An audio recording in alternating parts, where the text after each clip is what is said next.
Ladies and gentlemen, welcome to part 3 of the Wildest Sprint Car Crashes series, where we search all over the web for the wildest and craziest sprint car crashes. Today's video will be including lots of recent crashes, due to the abundance of wild crashes that has happened over the past couple months. So without further ado, let's get right into the video.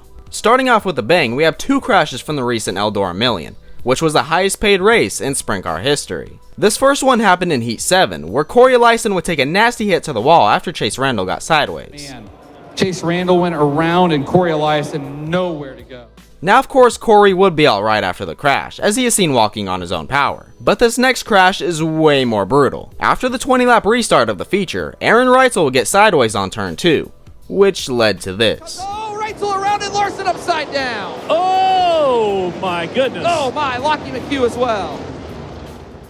The crash involved Kyle Larson, Spencer Baston, Gio Scelzi, Aaron Reitzel, and getting the worst of it at the end, Lockie McHugh. All drivers would luckily be alright, as you can see most of them walking around after. But damn, I for sure thought that Lockie would have been hurt after that last hit, but luckily that wasn't the case. The crash has gotten lots of attention over the past month, as it has over 140,000 views on YouTube. The Eldora Million had tons of crazy crashes, and if you guys want to see some of them, they'll be in the description down below.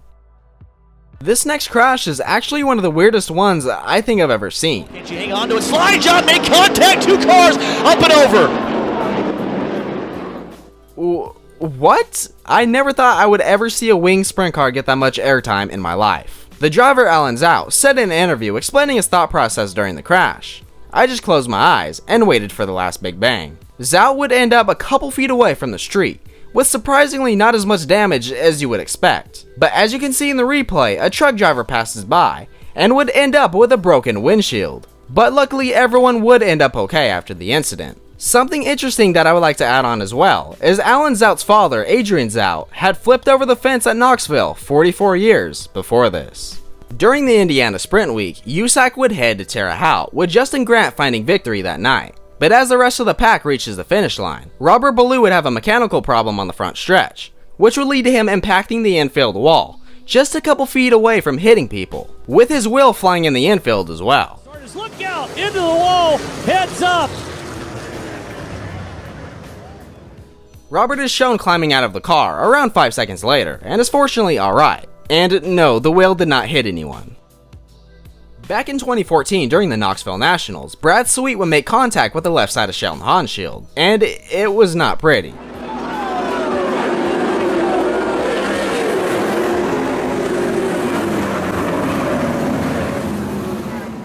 Now Sheldon would get out pretty fast, actually almost right when the safety crew got to his car.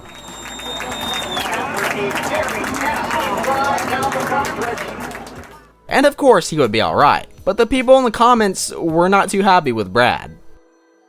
For this last clip, I would like to use Billy Wilburn's crash in Knoxville, which is one of the most obscure and odd crashes I've ever seen in my life. Also, I could only find one website going over this incident, so there isn't much credible information about it. Billy would flip on turn 1, hitting the wall, sticking the throttle wide open, making his car spin uncontrollably for around 15 seconds, then coming to a halt after hitting the embankment. When the safety crew got to his car, Billy was unconscious, and as far as what people have said, he would be okay.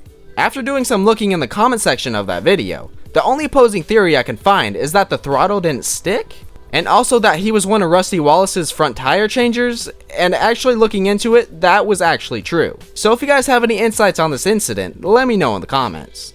But ladies and gentlemen, that will be it for this video. Thank you guys for watching. Again, like I always say, if you guys have any clips you guys want me to include in the next parts, let me know in the comments. This is Sprint Car Nation, and I'll see you guys next time.